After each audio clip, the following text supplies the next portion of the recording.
Welcome back to a very special episode of BHAW Radio. I'm your host, Brian Rowan, with Logan Everett. We are at episode 101. We have a very special guest tonight. He's getting ready to graduate this upcoming May. Team captain, four-time NCAA qualifier, EIWA champion, and most recently, NCAA All American. Everybody knows who's here tonight. Welcome to the show, Ben Pasiuk. Thank you very much. Good to see you guys. Good to see you too, man. This is I'd say a long time coming. It feels like it's been like a month since NCAA's. I don't know if it feels like it for you, but it feels like it was forever ago. Yeah, I agree. No, it was crazy experience, really fun, very blessed to have the opportunity to get the job done finally. So I'm more jealous that you guys came off of NCAA's and then went straight into a week of spring break, because it was never that way. When we were there, it was always the same week as NCAA's. We got very lucky. This is actually the only year it's going to be like that. I think next year it's going really? back to the early March, because this year they tried to coordinate it so instructors and their kids in schools around could have around the same area. However, because of Easter moving back next year farther, it's spring break for like local areas getting moved to in the middle of April. So they're just pushing it back to early March. So it was very, very encouraging to be able to have that after, and knowing we have the after national. I bet. So yeah, it was great. I was able to go out to Florida, see my brother for about 3 to 4 days with two friends, and then because he's in chiropractic school in Daytona Beach, so it was nice to see him. Then went home for a couple of days. Did you guys get to leave like straight from Kansas City, or did you have to fly back to? Yeah, that's sweet. Yeah, we got to leave right from there. That's awesome. Man, are you like bringing a bag around? It's like, all right, see you guys. Like, we're heading out. It was funny. No, I had my spring break bag and my wrestling bag. So yeah, the coach was like, "Hey, put that spring break bag away until we're done here, and then you can pull that bad boy out." Yeah, I'm sure it's I mean, for you, spring break is always like, especially this year, it's like, kind of bittersweet. It's like that last break. I'm sure like the time's flying by already, especially if you look at your schedule. That's just like time's crunching down. Like, have you taken up any other hobbies since you've been back? Well, I always loved golf, so that's something that I went out twice over spring break, and I already have 2 tee times lined up with friends over the next couple of days. So golf is something I love, but I'm getting the coaching phase now, since I'm gonna AI next year. Yeah. So I'm gonna at the prep school, so I just getting ready for that, and it's exciting. After my senior year, I did freaking like company athletics on the handball team. I just would show up for practices. They'd be like, "Hey, we got a drill today." I was like, I'm busy. Like, I'll show up to the games, but other than that, you won't see me. And it kind of worked out. They were pumped about me playing, and honestly, I had a great time doing it. So it was pretty cool. That was like the only real time I felt like I really kind of got to bond like with the kids in my company. Mm-hmm. Just because like you're so detached from them most times that it's like it was kind of cool just to get out there and play. It was a good time. Yeah, that's something I try to do, because I know with wrestling you have no time. So like if we ever have like a company barbecue or something, I'll try to show up, get some free food, but also just to show my face around a little bit so I can have a little involvement. So I'm pretty close with some of the people in the company, but it's nice to be able to have the wrestling team, then be able to communicate with people in your company too. Yeah, that's awesome. So you've probably heard it a bunch, but like spring of your first year, it doesn't get much better than that. Like, it is just, looking back, it was one of the most, the best times of my life, and no, I wasn't as good as of a student as you, so I wasn't. It's like I was like struggling to like, hey, I gotta really but I was, down.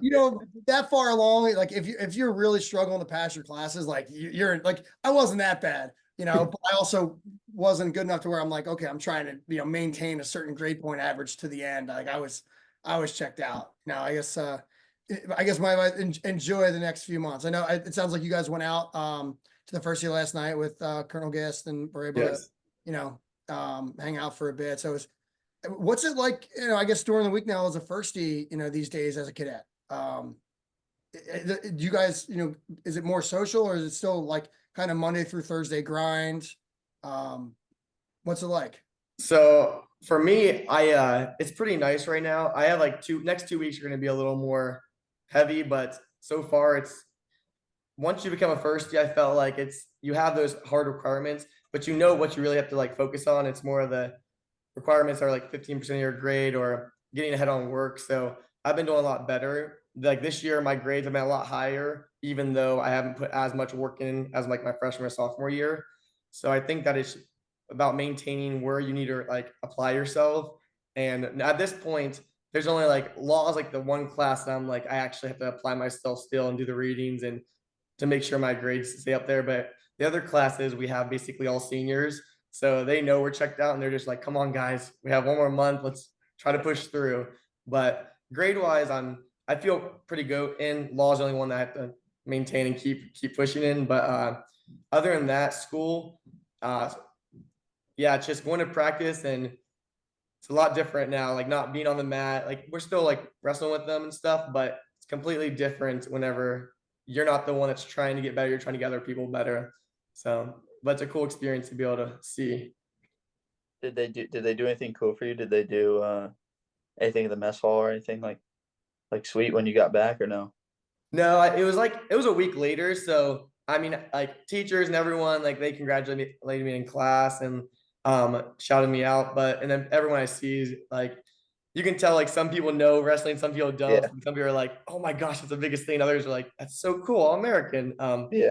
But I think overall it was cool just getting celebration. And Tyler Morris, it was really nice of him. He made a nice little like banner and made a poster for me. And like he DM'd people and texted people for like quotes about it. And he had like 50 quotes on the back of the poster of what people said about me. So and congratulating me. So it was really nice of him setting that up. So Yeah, that's pretty cool. I was expecting like a bed sheet out the window type thing.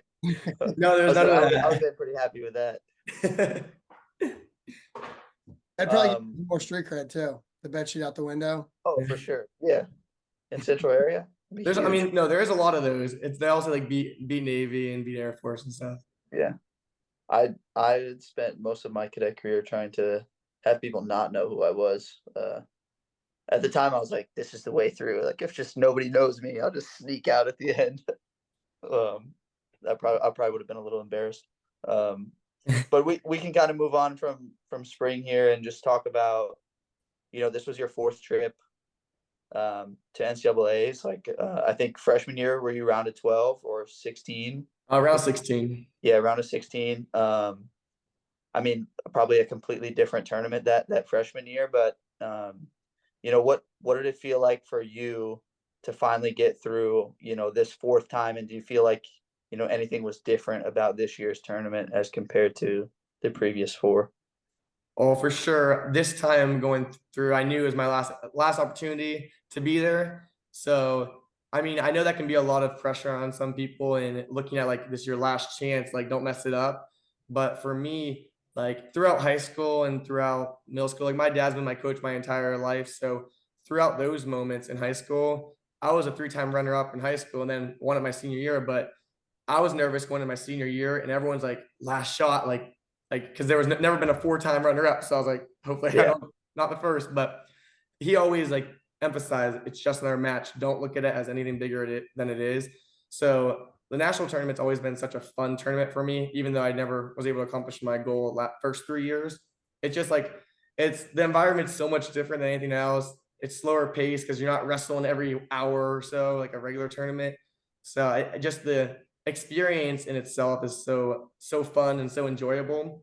And I really took in the moment, like going out there, just looking around.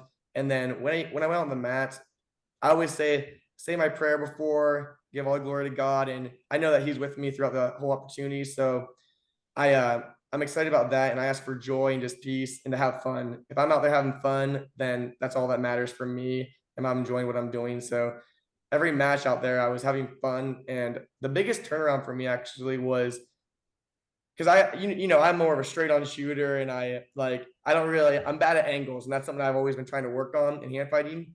But my match against Navy at EIWAs, whenever we got close to the wire, call overturned, and then finally I'm able to do a little bear lock, pick them up, take it with like 2 seconds left. I never have like reacted like that after a match where I was so pumped and so excited. It like brought a joy and excitement that I was like, I was so pumped for this, and it made it so I just decided like, let's just let things fly. And so after that, like going to nationals, I felt like I never the way I wrestled was the best I've ever wrestled throughout my college career when it mattered most. And I was able to just have fun.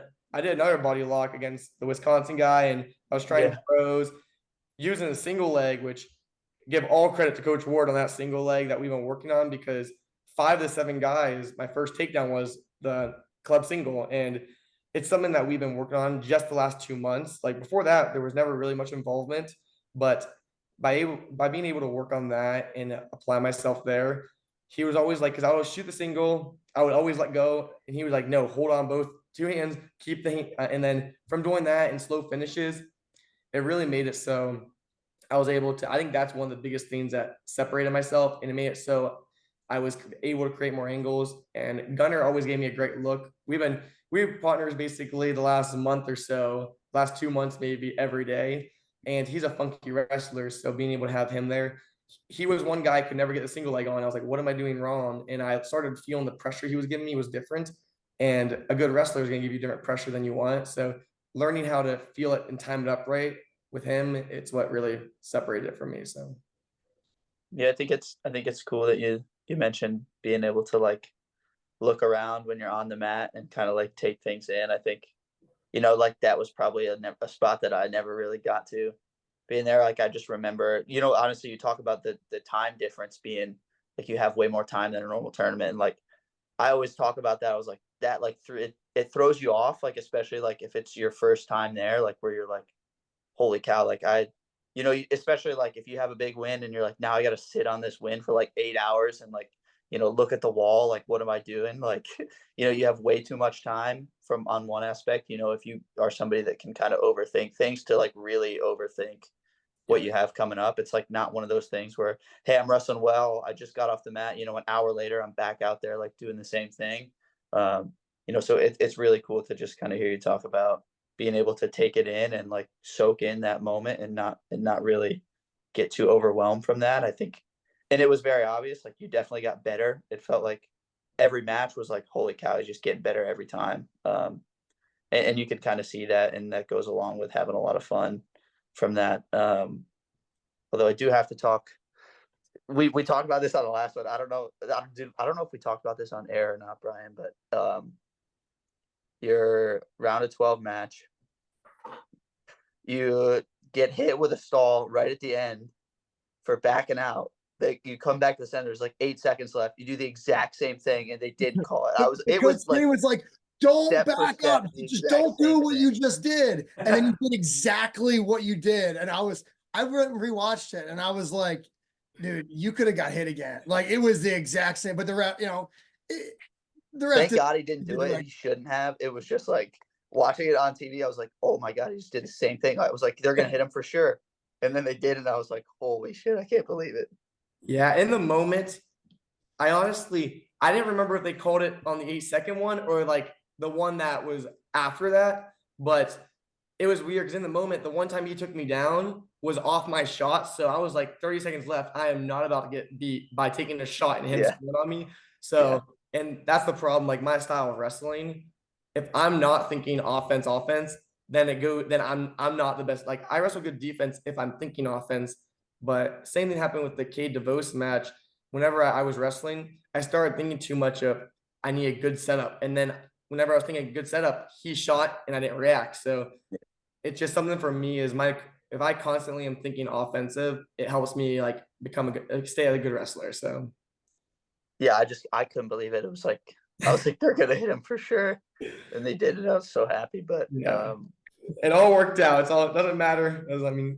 In the national tournament, I'm sure that there was a moment in the coach's corner where like both their hearts drop and they just look at the official and he didn't do anything. They're like, okay, I guess we're all right. So you spoke a little bit about having a lot of time in between matches, and we talked to Coach last week, Coach Ward last week about the preparation he gives to you, before matches, things like that. And he said, hey, like you do a lot of you have your own routine. He kind of lets you do your own thing. You watch video on your own. Like, were you preparing like one match at a time and watching a lot of video of these guys, going round by round, or like walk us through how you're kind of approaching the next match having several hours, were you doing a lot of video prep? Was it other thing? Kind of walk us through that a little bit. So something that I always do is I do always watch the person, but I never watch the person after them until because I'm not going to expect to wrestle someone before I wrestle that match, because if I lose, I'm not going to wrestle them. So I know I have to just focus on one person at a time. But ever since growing up, my dad and mom we always would scout together, and I followed through in college. I would watch people on my own, but every single match I would go with my parents, watch the match. That they both really know wrestling, so they'll help me talk me through it and just what to watch for. And then once I feel confident, I'm ready to go. I usually don't do too much. I know what their tendencies are, but I don't think too far into it. I don't change my style for it unless I know they're if they want to meet an overhook, I'm not going to give them an overhook and stuff. But that's something that after Coach Ward knows that we do that. So he whenever he comes up to me, he'll be like, hey, you know what to look for. And I'll tell him what I know the kid does. He'll get, if he has any extra, he'll say it, but then he'll be like, all right, you're good to go. So that's something that we've always just done throughout my career. And then before matches, he gives me my space. I just listen to some music, usually listen to a couple of same songs. And then before a minute or the period before the match is over, I take my headphones out and just get ready to go. And Coach Green will say a couple things too, but they never really said much throughout my matches or getting ready for it. So. Nice. Do you watch the guy you're wrestling? Do you watch a few of his matches, or the last match that he wrestled? A win and a loss. Yeah. Well, it depends. If we know he had a good match with someone or high scoring, we'll look at those just to see how he scores. And then maybe someone that he wrestled that was good, just to see how that happened. Because you see him wrestle someone that he just texts, what are you really gonna learn from that? Yeah. So it just depends. At nationals, we just watch the matches they wrestled against other people at nationals. But because if you look back, I wrestled completely different 5 months ago than I did at national tournament. So Right. I'm not gonna look back that far because people change styles throughout the season. So yeah, especially if they get something that's really working well for them, yes, in the past 2 days, then it might be cool to know. I guess going back to, or Logan, do you have anything more on this instance? No, I was just interested. I would always try to watch people. Okay, this is a match that they won. Now this is a match that they lost. What did they do differently? What positions were they not in the match that they lost versus where are positions that they might feel uncomfortable? I was not too much of a film watcher. I wouldn't say. I would watch 2 matches, maybe 3, be like, okay, that's I get what I get. If I don't get anything out of it, then you got to go with what works for you. But I'm the same way there. Back in my day. Yeah, you were probably VHS, huh? We weren't that far, but floor wrestling was not around back then. They're it took a lot to try to get some. The coaches would scout, but they'd go and watch. And then they, hey, watch for that. He's good at this on top. He's good at this on bottom. You weren't watching a lot of tape. Yeah. Oh man. So I guess when you look back at your career, over the last 4 years, your first experience in NCAAs was the crazy COVID year in St. Louis. And now 4 years later, there's 20,000 people, crazy experience in Kansas City. Looking back, to your first experience and going there, what are some things you learned that, maybe that you would share to somebody, in high school or just starting out in college who hasn't made it to the tournament yet, to give advice as a, 4-time qualifier that you've learned over the years? The biggest thing I would say is you are good enough. If you're there, you're good enough to place. You see everyone upsets all the time. I was 18 seed and was able to All American, but you see David Key, 25 or 26 seed All American. I think that the biggest thing is if you make it to the national tournament, you are good enough to place no matter what your seed is, because that's something my freshman year. I went 2-2 like Braden did this year. And whenever I was wrestling Jackson Turley, he ended up beating me in the round of 16, and I was beating him in the match. And then I shot a high crotch and he pancaked me to my back and pinned me. He ended up winning the next match in All American that year. But my mindset that year was a little different. Whenever I faced Michael Kemmer, and my mindset wasn't I can beat him. It was okay, keep the match as close as I can, and then when I made it to being 2-2, I was like, man, I'm doing really good as like a plebe. So I made it farther than I thought I would. And I think my mind was like, I knew I was good enough, but it was more in the mindset of like, I felt happy with where I was and satisfied rather than thinking, no, this is the year I can place and I can do it. And I think that's what like this year was obviously different where I like this is my last opportunity. I know I'm good enough. I know I can do it no matter what they see me or where I'm at. And I think that's what helped me get the job done this year is just believe in myself.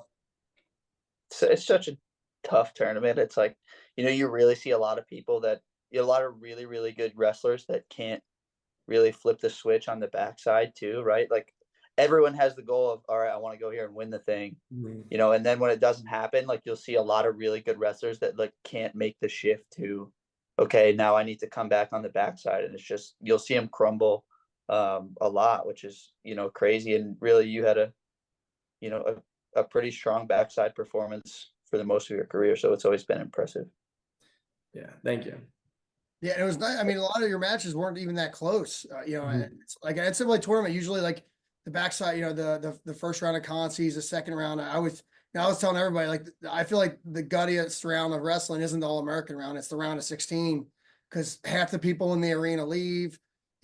It's two guys that are probably seated, somewhere between like 8 and 20, where it's pretty close, and there's just these like gutsy matches that are usually like low scoring and just there's so much on the line and nobody's there watching it, and you're going up against Incontrero and just you could beat them up. You just kept you could have stopped wrestling. You could have been like, okay, I'm up by a few points here, and you just kept scoring more takedowns. Yeah, no, that was really fun because he's someone that he beat me twice. I beat him once, but the one time I beat him, he was like kind of beat up and hurt. So it was a cool experience being able to do that. And like his coach came up to Coach Green told me after and was like, what just happened? Like he was shocked by it. And it was cool being able to do that because Nick and Contreras he's an extremely hard person to score on. And being able to take him down 4 times, I don't know if he was taken down that many times in the tournament altogether. So it was cool being able to do that. Yeah. Yeah, I mean, how does this year, like, and every other year with fans, like, what's it like competing with no fans? I mean, we didn't. I can't even imagine.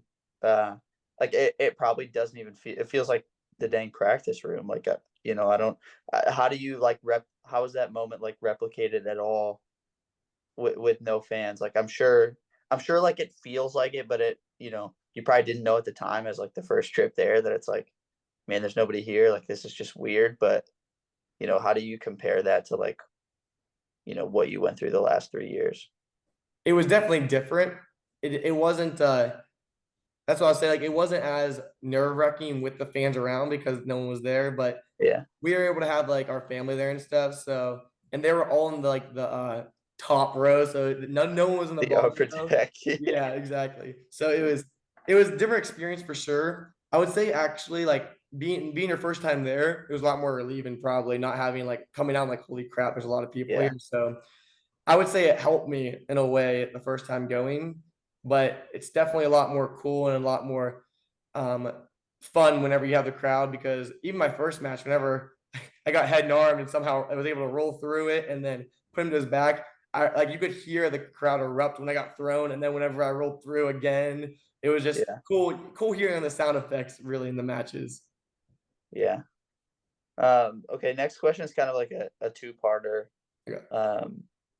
I'm sure I'm sure you're online at least a little bit. People have been talking about Hendrickson from Air Force trying to compete again. Have you guys, it'll be two parts here, but I'll ask the first one, like, have you looked into that at all? Is it something that you're interested in? Do you think that you're done? As of now, like, I understand probably the process for you would have to be to get, that granted through the school, but then also, up through the Pentagon and all that stuff, if you're not already like in a grad so position. For me, like, this is kind of like a listener question that we got from a bunch of people, but we already had it on the docket anyways. But, I think that if you're not already into that grad so route, I don't know what that process looks like. Have you considered it at all, or has anybody kind of approached you about being able to do that? No, there was no haven't been approached about it at all, and there's been no situation about what if for that. because I feel like if I would have been pursuing that, I would have done WCAP and went to that program. But I know Wyatt is doing that, I believe. I think he's like going to graduate school, maybe at Columbia or something. So I know that he's trying to pursue that, which is awesome for him. I'm ready to get out and serve our country and because I'm getting married June 1st. So get ready, get married and have fun. And I think that I'm very blessed with the 5 years I've had in wrestling, with the prep school and the 4 years, but I'm ready to move on with life, and I'm happy with I was able to finish the way I did. Yeah, I figured that was a possibility. I don't know. I'm assuming that's what they're doing at these other service academies is just going a grad so and then being able to compete. And it's probably really only because you guys have the extra year Yes. of eligibility. I honestly don't think you'll see it again after this year. Like I don't know a situation where somebody could do it and have enough eligibility unless they didn't wrestle, Yeah, like their if first you or second wrestled year. your plebe year, if you only wrestled in open tournaments, you weren't attached, Right. it would just Or have to less be than very 5. What can you personal do on less how than you 5 now? what? Can you do less than 5 now and not lose a year of eligibility? What do you mean less than Full 5? meets. I Uh, think There's so. there's a if certain you're amount of like actual yeah, competitions you can if wrestle in and not lose yeah, the if you're stuff. a true freshman, then you can do so even then. So you have those 5 there. So I don't think it's really been explored that much, because I don't know, with before NIL and the transfer portal, like how many guys from the service academy were being, targeted, why it's, probably the only one before the NCAA tournament that they were like, that people were like, probably actively seeking out.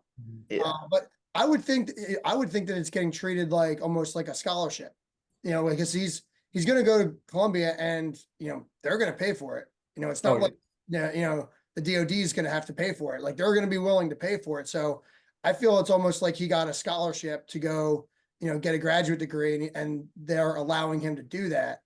I mean, this is all me shooting it from the hip, but, I would think that this could be fairly, this could be not common, but this could happen on other instances, just because it's a free COVID year,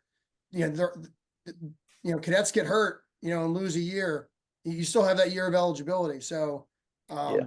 I'd say that could be something that happens, and this could be a precedent that sets, with them letting Wyatt do this, that this is something you could explore. And it's not like you're going to be a professional, wrestler at some point. You're going to be, training in RTC or, outside of like WCAP, but I could see this being, people getting a bonus year, but man, after 4 years at the academy, I give it to Wyatt, because Yeah, it's tough. this time of your first year, the last thing you want to do is wrestle another year and go back to college. Well, even like the WCAP idea sometimes is so looming. You're like 5 more years of this. It's like, oh my God, like my knees won't survive. Yeah, OG had the perfect body. He never got hurt except for like the senior year, that one little freak accident. Before that, his body was meant for wrestling. So, Oh yeah, he's back now too. yep. Shout out OG. Yeah, so that was I mean, we kind of hit both parts there with the, are you looking at it and then just, how it works. I hope it does happen more, just to, anytime that we can set a precedent. I hate to use that legal term probably incorrectly in this situation, but anytime that you can actually set that, it's like, hey, this person did it and they let them do that, especially coming out of the service academy, they're so strict with what you can do, especially, like if you're a football player, you had a really good year somewhere, like, hey, I might be able to get, drafted if I go do grad school at this school and play like for a big market or something. Like, I think there's a lot of potential in that. I would love to see them explore that, because it doesn't hurt anybody. It's just, it's foreign. So I think people don't like it, but yeah, West Point does not like change. no. But, We did change the, what did we change? Didn't we just change the mission statement or something? There was talk about it, but I think it was more of a rumor, because we got an email sent out saying it has not been changed about like our mission. Oh, good. Yeah. So they said you still can't cheat on tests, so don't try it. Yes. Yeah. It was. I think it was just a rumor, but it did not change. Yeah, don't dive too far deep into that. We don't want you, you haven't graduated yet. Yeah, exactly. Yeah. Don't give any opinions. Don't give anything. I'll come on here, hooting and hollering about all kinds of stuff. Nobody's coming to me. We'll have somebody knocking on your door tomorrow morning saying, "Hey, I heard what you said last night on BHAW." But congrats for your upcoming wedding. Thank That's you. exciting. Is your fiance planning most of it? Are you, fully? No, yeah, she likes to always tell me I'm not doing much in it, which I'm not. Her That's mom's a helping very her a lot common, that's a too, very which is common thing. awesome. But I'm in charge of the honeymoon, so I've been planning that. We're going to Aruba, so exciting about that. So it'll be fun. But yeah, she's doing most of it. I can't take any credit for that. Nice. We'll have to talk offline. I got married New Year's Eve, and I felt like I thought through everything. And there's a lot of things I think that people don't think about. Okay, yes, sounds good. We'll talk offline about that. But so is she moving to West Point? Like once you guys get married, for the 6 months, or are you guys going to be separate for a little while? So it's funny because we didn't meet until I came to prep school, but we live 15 minutes away from each other at home. We just go to 2 different schools. So we met when I was at prep school, just through like Snapchat, and then I ended up started talking to her. Went home, COVID happened, so it was a great time to be able to hang out for like 4 months, get to know her, and then made all the way through West Point. Once I graduate, we're getting married, and then yeah, she's moving up, but she still has 1 more year of college at Ohio Northern. So she's going to leave we'll live together for about 2 months. She's going to leave to go back to college, finish college. It works out perfect though, because I'll be in AI after I go to done being AI, go to Bullock. Hopefully after that, get into Ranger School. And then by the time I'm done with Ranger School, we'll head out to Hawaii together. So it works out there because I know someone else I know, Grace Reese, she's a manager for the wrestling team, and they're engaged. Her and her fiance, he graduated last year. Well, they had to postpone their wedding because he's in Ranger School right now, and they don't know if he's gonna be done by June or not. So, Oh man, yeah, Common problem. Hey, that's a 60 days common sounds good problem. until it's 90, and then Oh man, dude, that would. I know. listen. I don't know if the Marquettis are listening on this one, but Patrick had to like finish for the birth of his child. Really? Like that, yeah, like his Claire was pregnant during the whole thing. Like I remember Mark being so stressed about it, was because Patrick was 4 years older than us, and Mark was in my class, and like Mark got to go to his graduation, and luckily he'd finished in time.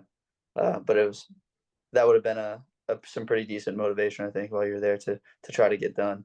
I agree.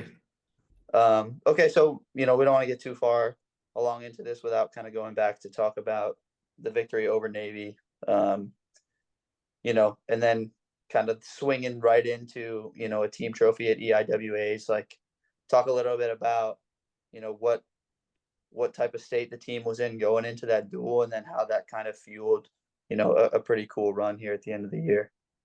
I think that this year, over any other year, our team, we like last year, we were right there. It's like weird calls. We knew we had it last year, but this year more than any year, we knew we had the opportunity, and we knew we had the capability to beat them, and it wouldn't have been an upset. So even though their like ranking was higher than us, we knew how good we were as a team. And throughout the year, we started with a couple of losses, and but then from there we made a change and we pushed through. So I think we only got better throughout the year, and it was through changes in like Coach Ward decided like different changes through our schedule, how we're going to go about practices, days off, and I think it only helped us, and it made it so we were able to perform at our best when it mattered. And for the Army Navy match, overall, like it came down to a scary little ending, but I think we fought our butts off, and Matt knew that Matt just wanted to go out and win. He knew the hardest thing to be honest is to go out there and think all I can do is not get pinned. I think that's worse than even thinking like not to lose. So I think that he wanted to win, and that's his mindset, is always go out there and win. So, but no, I was very happy with how we performed overall. I thought that we had some great matches. Like Gunner had one of his greatest matches there. He showed it, and but I thought that it was a great memory, and it was awesome being able to get our first star match since I've been here. So Yeah, man. You got you in particular looked so happy after that match. Yeah. The video clip that they, they put out, like it hyper focused on you at one point. It was really cool to watch. I think there was so many emotions in that last minute or so that went like just so many emotions going around, not knowing, like uncertain, and then but it was ended all good, so it was good. Oh, that was wild. Yeah, Uh, I lost at least 2 years off my back at the end of that. kind of going back to, we don't want to go too deep into like, some episodes we went like, how did you start wrestling and all this stuff? And, we would kind of want to more focus on your West Point career, but you had we do want to touch on why you chose West Point and, how you came to hear about it. And you talked, briefly before about, you were, very successful high school wrestler, 3-time runner-up and a state champ, finally your senior year in Ohio, won a national title your senior year as well. When did you first, start looking at West Point and what drew you ultimately to West Point over some other colleges? A quick story is no one in my family's ever been in the military. So like my sophomore year, Lane, he's from our area back home, and we always like knew each other growing up. So he was here and he started like quickly just like saying, "Hey, should look here. It's a great school." My mom said stuff. I was like, "Heck no, I'm not going." Like, I never considered the military. I was like, "No, I don't want to go for. I won't go to the military. I'll go for just wrestling." And I started looking around at colleges, and I started like my mom just consider it. Like they didn't push it at all. They said just consider like looking at it because they knew like the impact you would have from being at West Point. And so I was like, okay. So about a year later, it started my junior year. I was like, I guess I'll go looking at it and stuff. So I came on a visit with hung out with Lane here, and Lane, Lane loves this place more than anyone. He has the most positive mindset out of anyone I've met. So he was just all hype about it. And when it coming here, I was like, this is awesome. I was so pumped, so excited. And I started looking at it, and I was like, where's it gonna set me up best for life? And I know with like Big Ten schools, they're awesome. Like, yes, you can go there wrestle. However, I've heard a lot of stories about people going D1, have an education, switching their education to something just to that's they graduate and they have nothing to like go off of. And I was like, I have a life ahead of me after wrestling. It's only 5 years of my life, and then I have a life to live. So I was looking, where's that set me up best for my future? And there was nothing like West Point, and I knew that the leadership abilities that you're going to grow from and development you're going to get here, the friendships, it's like no other. And seeing the wrestling team just from an outside perspective, their brotherhood and how close they were. Every other place I went to visit, there was nothing like that on the wrestling teams. So I knew that no matter how hard it would be, it was the right place for me. And I was excited for it. And then coming here, obviously, freshman and like prep school and freshman year, it's a shell shock. But overall, that's what really like Lane's the one who talked to me about coming here. And then if it wasn't for him, I would never even like knew about it or consider it. But so I give him all the credit for getting me here.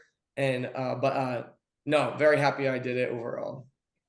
Where else were you looking? I honestly, so I went like on a visit for like Oklahoma, West Virginia, places like that. I went to Kent State for a visit, but um, I went to those three, and then I was like, I came to West Point, and after I came to West Point for my official visit, I committed. I just knew it was the right place, just looking. So I didn't go on any other visits anywhere else, and Yeah. yeah, it was like my beginning of my junior year or beginning of my senior year. I just knew it was the right place. So Yeah, they're probably not doing a leaders challenge, during Dean's Hour at yeah, Oklahoma. Um, exactly. I mean, it is such a hard sell, or like, not a hard sell, but just there is a lot more that goes into it, right? And I think that sometimes can steer people away. Like, what would be one thing that you could tell recruits that would maybe impact some of their decisions? Like, I think sometimes it seems like from the outside, like if you're not in on military service, you don't know anybody that's ever served in the military, like it seems like it's like this big dark cloud, like it's such a bad thing. But it's I think most people who've been in the military or had that experience like don't feel that way at all. um what's one thing that you think we could kind of talk to recruits about, or should be pitched to recruits maybe about what goes into West Point that could kind of help sell it?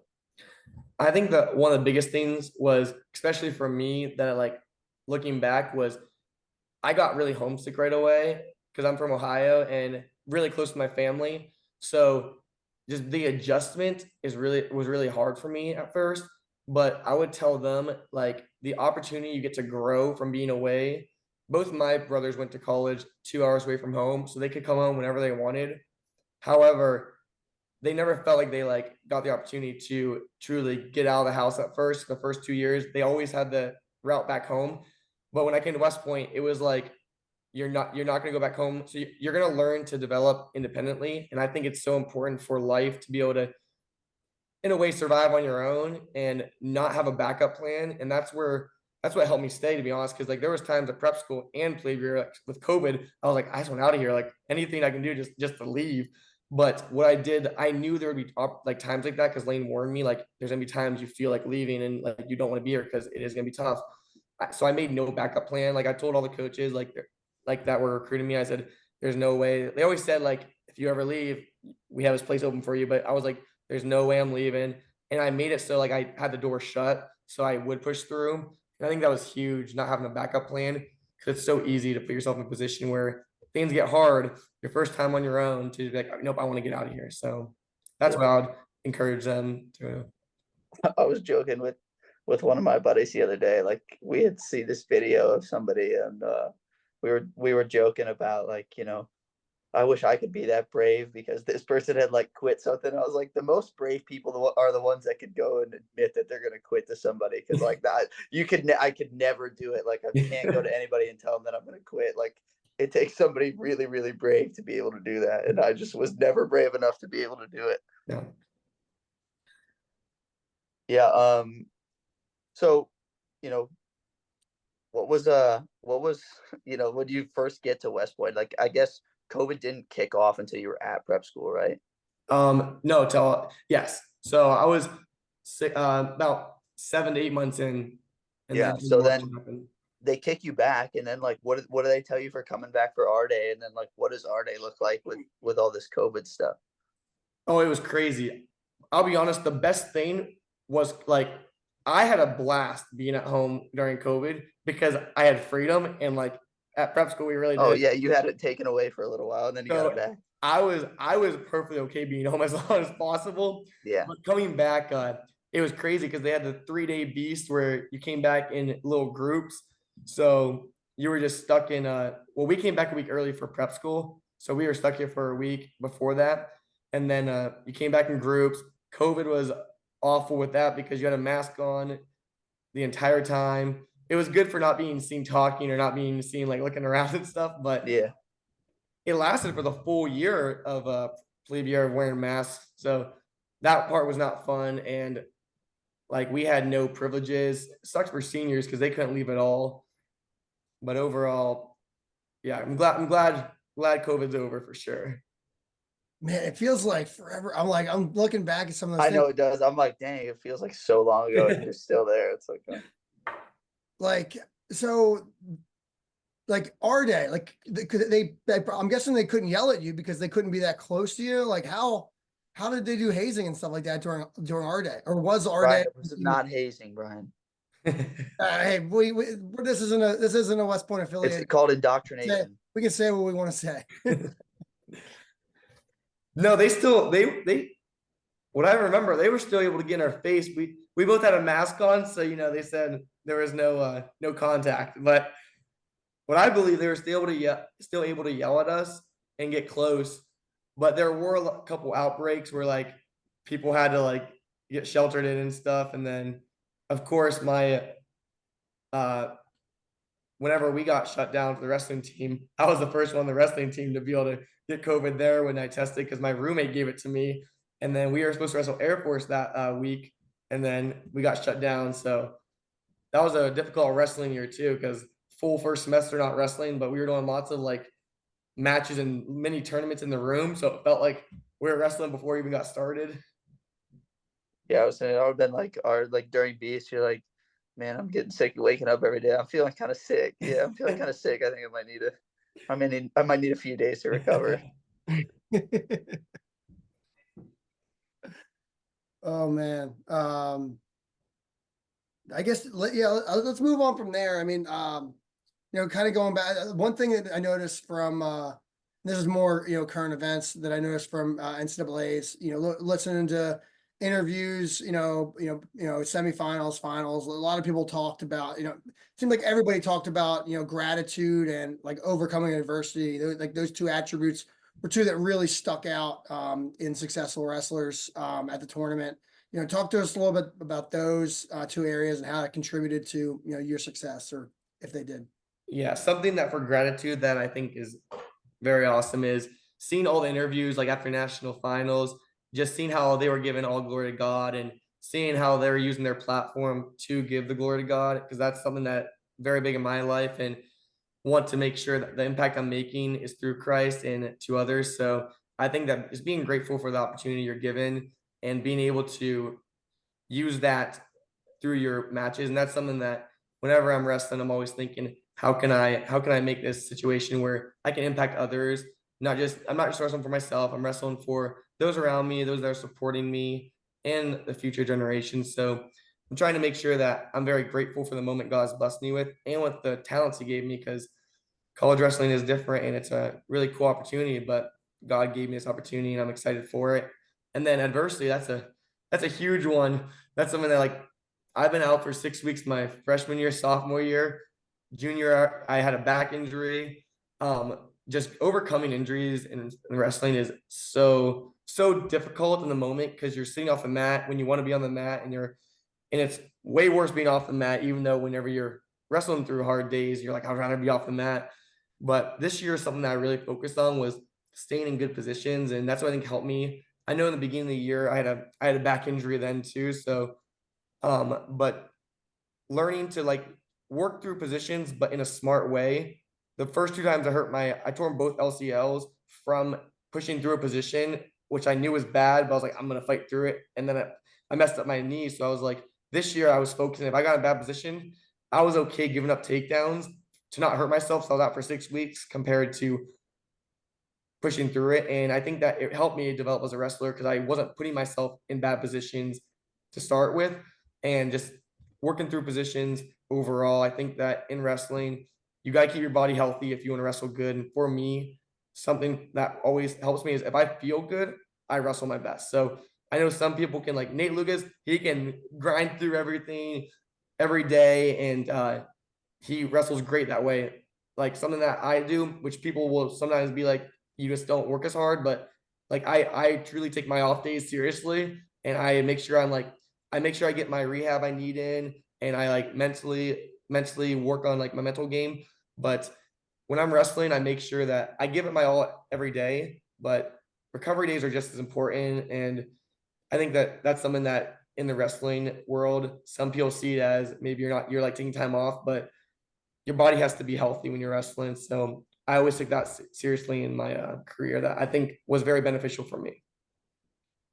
Yeah, I think I think across the country, I mean, people have noticed, people are wrestling less matches in college, and it doesn't necessarily, people may still be practicing a lot, but it seems like people are being more, more aware of how important recovery is, and not overtraining, not doing the Iowa style, and more, a more sophisticated way of going about training and to be successful.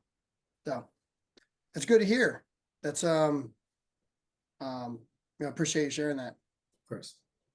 One thing that we haven't talked about so far is your academic success. I wouldn't call you a nerd, but I mean, you're pretty close.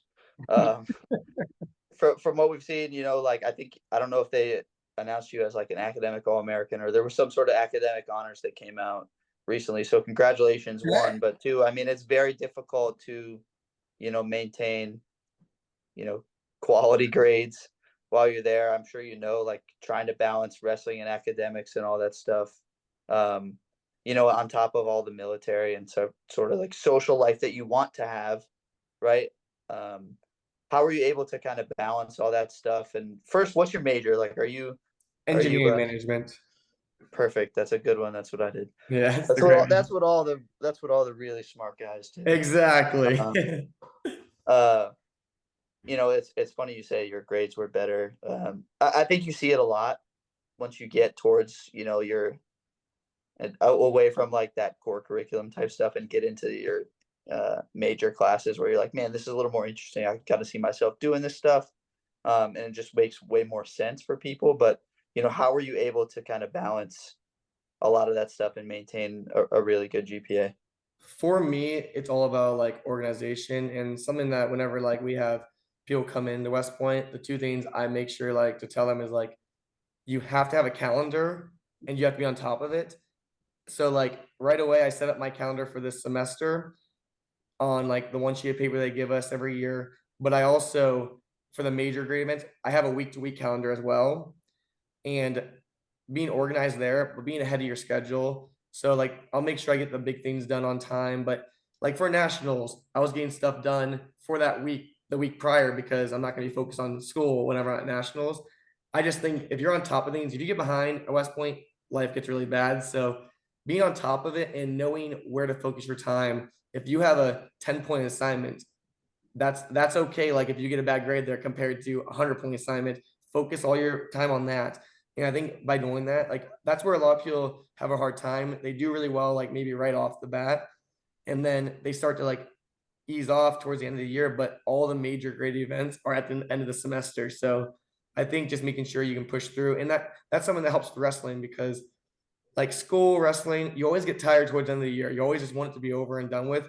But being able to push through when it matters most is something that is very important in life in general. So that's something that being able to push through at the end, I think wrestling, I had this year, like during my EIWAs, I was more excited about wrestling at that moment than I was in the beginning of the year. So I think it's something about bringing excitement, finding joy in it, and pushing through. Because I think, yeah, being able to do that is what's going to help you be successful in wrestling, military aspect, and academics.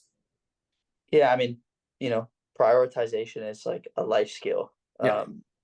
You'll get to your platoon sometime and you'll be like, man, these guys can't prioritize anything. And it's not because like they aren't capable. It's more that they haven't had a situation where they had to figure it out before, or have been in that situation where they have to. So that's a huge thing. I stress you to maintain that importance as you move forward, like especially with scheduling and stuff. And like I think a lot of your lessons, right, you'll be able to pass on as the grad assistant, as you're helping out different athletes around West Point. But also once you get to a platoon, like you'll be able to have a huge impact on that prioritization, and especially like it'll help you get the results you need, but it'll also help them kind of grow and develop as people. So that's a really good thing. But what I want to know is you had engineering management and then didn't branch engineers.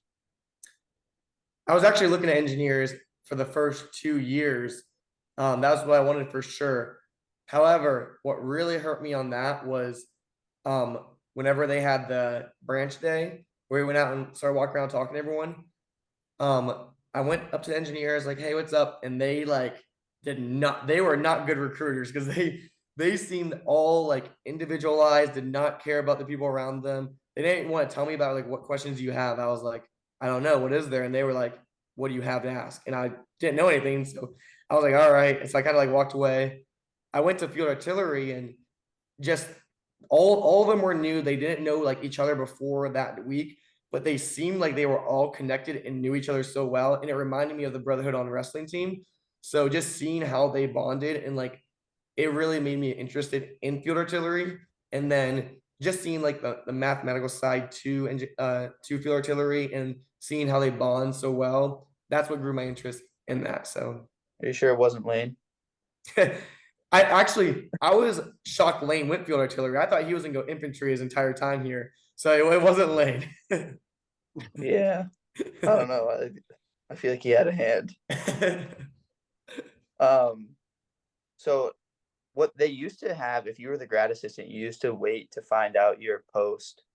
I don't know when they stopped doing that, but you find out now, and then you really won't get there for, I don't know, a year plus probably. Yeah, maybe 15 months. Yeah. What led to you, wanting Hawaii? I'm sure that was like, everybody kind of puts, Germany, Hawaii, like all that stuff up at the top. Was that your first choice, or was that something that you really wanted? It was my first choice. It's something that Chrissy, my fiance, is something she was like, "Oh, that sounds awesome. Let's do it." And so it was easy. It was easy. Obviously, I would have her approval because it's Hawaii, but I was looking at Germany as well, which I didn't know if I was gonna get either, because I was like the 29th choice. But Hawaii, there was 4 spots left whenever I went up still, and then Germany just went out, but I was gonna go Hawaii first and then Germany if it was still up there. But yeah, so that was my number one choice, and then Fort Campbell would have been my next choice if Hawaii would have been out. But I know a couple people that went to Hawaii, and I've only heard good comments, and people like officers are like, if I could go back, I would go back in a heartbeat. They loved it there, so that's what really sparked my interest. Yeah, I've never been. I'll let you know how it is. A week. My roommate was stationed there. His second. He was a doctor. He went through med school, so he didn't do like the traditional route. But I went back and visited him for a week there. He liked it, but after about 2 years, they were ready to get it. They were Yeah. ready to go. Yeah, that was it. So I mean, you're not gonna have to worry about that. You getting being an AI, and going through school, you're probably gonna get 18 months, maybe 2 years there. But it's a good problem to have. Hey, I just want to get off the island. It's Yeah, exactly. I mean, so you talked, a lot about, earlier in, gratitude and overcoming adversity. Talk to us a little bit about like, your support group at West Point. You spoke about, the brotherhood and all that. So how did that impact your wrestling journey? Not just your wrestling journey, but also your academic, and lifestyle journey while you're at West Point, having the support group around you? I think like obviously we don't see any other college, but hearing stories from my brothers that both went to college, their like connect group wasn't as good. They had individual friends, but overall people were out for themselves more so. And I think West Point's one of those places, especially on the wrestling team, that if you're struggling in the class, you're gonna have people on you. You're gonna be like, they're gonna be like, come on, you gotta do this. They're gonna find you support. You have the teachers there that they truly want you to succeed. If you made it into West Point, they're going to try to get you through it unless you're the one who wants to fail. So they're going to do whatever they can to try to get you through. And I think that just having the brotherhood around you and the support, everyone, there's study groups we have with teams. That's some of my plebe year. We'd have a study session for like physics before every test. And Sean Fitz, he would come in. He was a senior in a suit and tie and like teach us just little things like that that were fun memories, but it really helped us get through. So I think that it's amazing seeing the people around us that they truly want us to succeed and care for us. That's a fun thing to say. West Point gets a lot of the class to student to instructor ratio comments, like on all these times when you're talking about instructors and like why to choose West Point. But one thing that doesn't really get talked about is at a different institution, like that professor doesn't care whether you pass or fail the class. Like they really don't. And at West Point they really do. Like, and it's awesome to see like that. I hope that always stays the same way. Because not that they have to drag people along, but sometimes they're willing to do that if they need to, which is awesome. And you just won't find that many other places. I agree. We can kind of get into some other listener questions. I don't know if we hit a lot of stuff already, Brian. If there's anything that we didn't hit, we can jump into. Yeah, I mean, a very important listener question that came. I don't know if this is an inside joke or not. Peanut butter or jalapeno cheese? Oh, peanut butter. I like the jalapeno cheese. I don't know if that's an inside joke or. I think that's how the MREs. I'd like to be a part of one of those someday. I figured that was an MRE question. That's what I thought. All right, another one I got here. What's your favorite Coach Ward memory? Well, I think it was the most recent one. Hearing him last week where he said he didn't know how he was going to react after. That's something that I truly thought about. Like, I was like, if I All American, like 1 year, like, how would I react? I didn't know, like, would I hug a coach? Would I like just be excited? Like, but the first thing was run over. I saw Coach Ward's arms open and he hugged me, and I thought he might have broke a rib, and he was squeezing so hard, but it was a very, very cool experience. And just seeing the excitement out of the coaches was amazing. So that's my favorite memory. Obviously, the most recent too, but that was an awesome experience. And standing there screaming, you know, in the middle of the match screaming, All American. Yeah, Yeah. yeah, that was awesome. This one comes from Nando Martinez. What was your toughest moment of the tournament? The toughest moment, well, two of them. One was trying to get my mindset right after after I pinned Mackay, and then trying to get my mind recovered to like now I gotta go wrestle again without like being frustrated about the situation. So it was really hard to like keep wrestling after that, but I was like trying to get my mindset back to all right, back into the groove. And then my last match against Ed Ruth, when I was winning, and then I chose bottom, and then he had my arm. I fell on my shoulder, and I kind of messed up my AC joint, and my arm went numb. So the remainder of the match, I couldn't wrestle that well using my body, and maybe I should have called injury time to like try to get my mind recovered, because for the next 2 minutes, all I could think about was my arm and on my shoulder. So I think that those two moments were adversity that I was facing, and I could have handled it better, and maybe just like, all right, I'm done after this match, push through it, quit thinking about your arm and stuff. But I think that I could have handled those situations better. So I was expecting a making weight on day 3. no, it was actually, once I got down to 74, the first 3 times were extremely hard. But after that, it wasn't too hard. My weight just stays down there until like 2 months later. But day 3, I didn't have to cut weight. What do What do you weigh? weigh now? Right now, Yeah, that was going. I'm only like 83. Really? Yeah, so I was up to 200 before when I was wrestling 184, and then the first cut to 74, I thought I was about to die. That was awful. And then after that, it just slowly got easier, and now I think that like every year it's been that way. Like it's hard to cut originally, but right after season, I don't gain weight right away. It's not about until like the end of May or June my weight starts to like get high again. We didn't talk about it, but when did you make that decision to go down to 74 when you were up wrestling? Like was your weight getting lower and you were like, hey, I should be here? Or was it like a performance-based thing? Like, hey, these guys are too big, or like what was your thought process there? It was more all of that, because the hardest thing for me was getting my weight up in the first place to like 200. And then with CLDT, I was in the field for 3 weeks.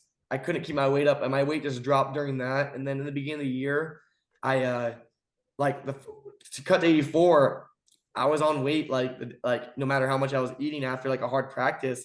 So I was on weight, and then when I started wrestling, I was carrying around more weight, and then I had a bulging disc injury in my lower back after the first match against Campbell, and then I tore cartilage in my rib, and I was like, what the heck? So by having those injuries, and then also when I was wrestling, I was like, I do not feel like as big as these people. Like that's a big disadvantage right there.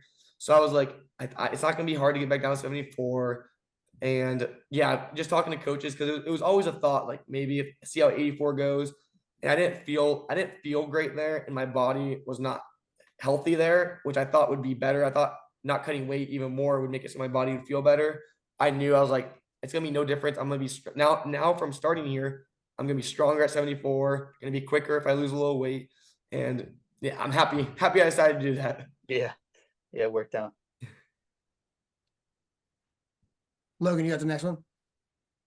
That's it for me. That's all I got, man. I got a few. I don't know if you got a couple other ones. Yeah. Well, someone asked what was your first postseason meal, but it sounds like you weren't really cutting that much weight. I guess what was the first meal you had? Maybe after you made All American that you were looking forward to. Like I'm gonna have this. Like this is the first thing I want to have.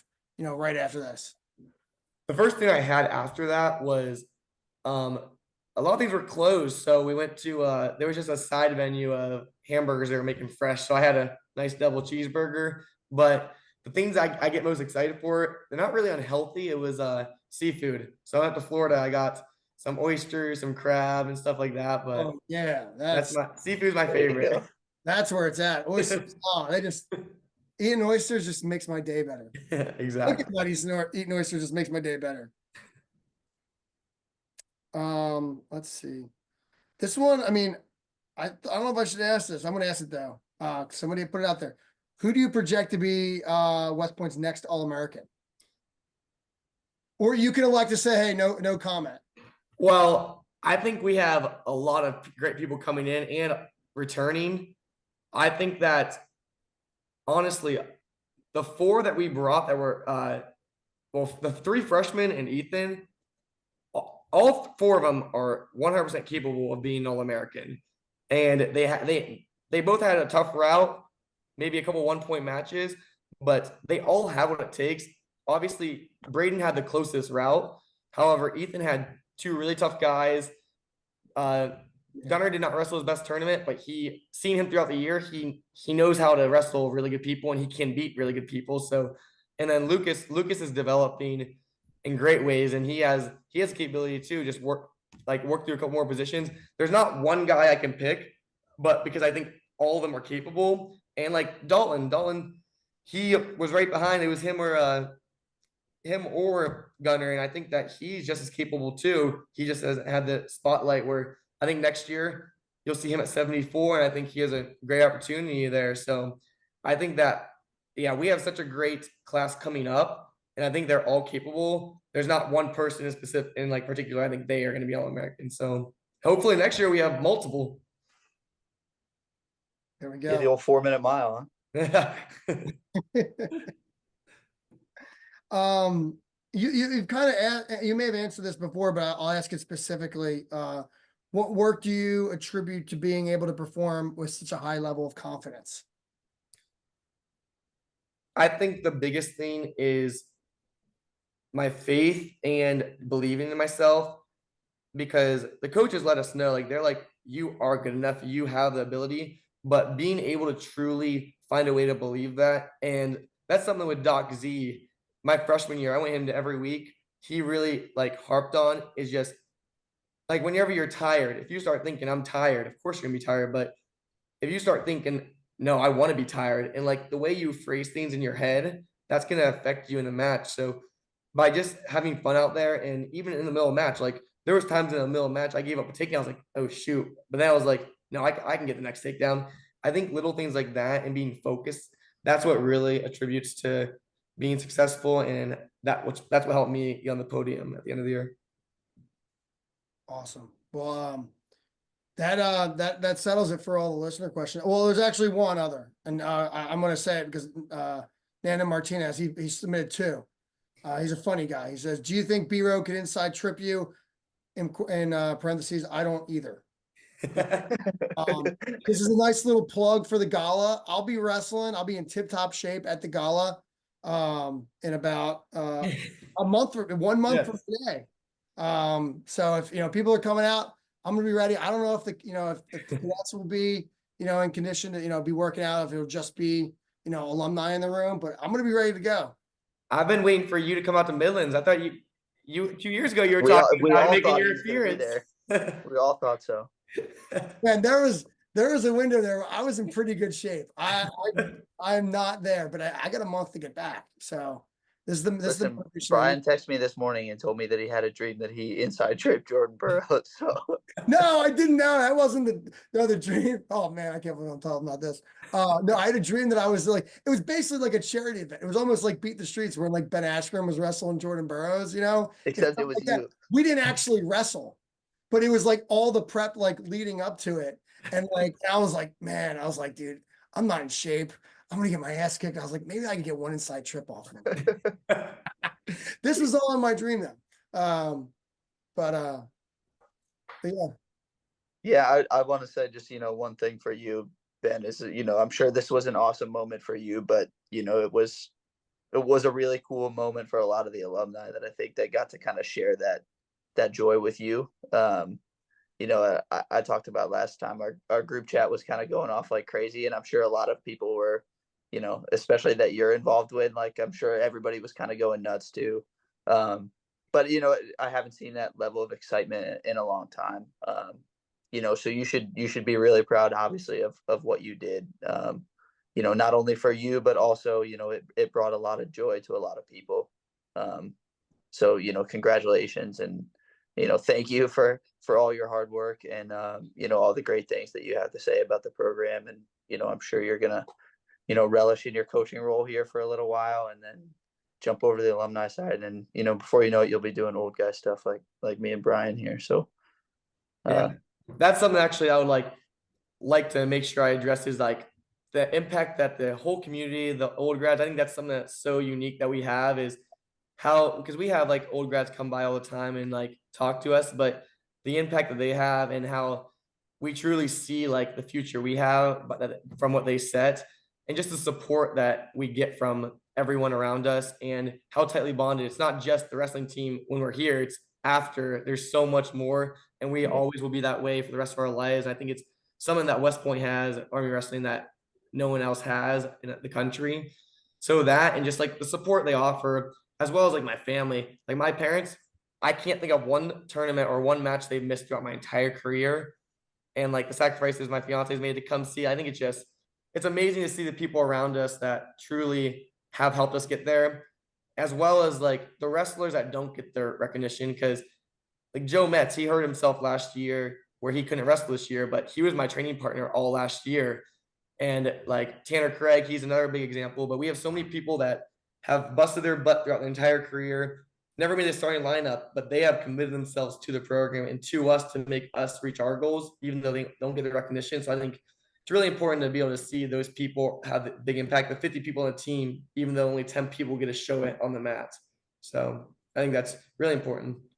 Yeah, that's a really big thing. And I think that's something we didn't highlight. We've highlighted in the past, but the fact that you guys have so many, firsties on the team that stick around like that, that doesn't happen. That didn't happen when I was a cadet, talking to, other grads in the 70s, 80s, 90s, early 2000s, it's, you start out with, 15 to 20 guys and you end with like, 5, 6, 7, 8 guys. And that was the norm because it's just wrestling's tough, but when your best friends are around there, it makes tough things a lot easier. And I think that's what's different about you guys here, the last several years.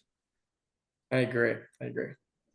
Awesome. Well, it's a good place to end with, echoing, some of the things, Logan said, it was a great moment, in Kansas City, watching it and taking it all in. And he said, the group text was going nuts. There was about 17 group texts that I was in that was going, it was coming, group text that I hadn't talked in 2 years. We're starting up again. So it was great to reminisce with some folks and reconnect, and you did that, so I appreciate that. So, Of course, thank you. Thanks for coming on the show, and everybody tuning in still, after about an hour and 10 minutes or so. Thanks for listening. This was a fun one. Thank you guys very much. Awesome. Have a good Yeah, night. absolutely. Thank you, Ben. Of course. Have a great night, guys. Thanks for tuning in to the BHAW Radio Show. If you like what you heard, be sure to subscribe and leave us a 5-star rating on your favorite podcast platform. If there's something you'd like to hear on a future show, reach out to us on any of our social media, Instagram, Facebook, or Twitter. Or you can reach us at email, bhaw.radio@gmail.com. We'd love to hear your thoughts, and as always, go Army, be Navy.